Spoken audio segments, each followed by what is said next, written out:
దినములు చెడ్డవి. ఎఫెసీ 5:15-21 వరకు. 1.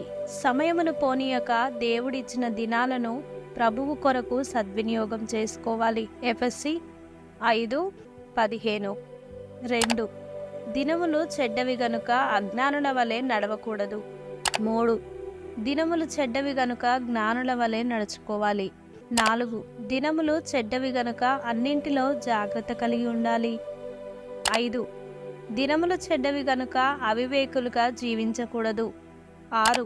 దినములు చెడ్డవి గనుక దేవుని చిత్తమును గ్రహించుకోవాలి. 7. దినములు చెడ్డవి గనుక మద్యముతో మత్తులై ఉండకూడదు, అనగా పాపము యొక్క ఎత్తు వదిలి జీవించాలి. 8. దినములు చెడ్డవి గనుక ఆత్మపూర్ణులై ఉండాలి. 9. దినములు చెడ్డవి గనుక ఒకరినొకడు కీర్తనలతోనూ సంగీతములతో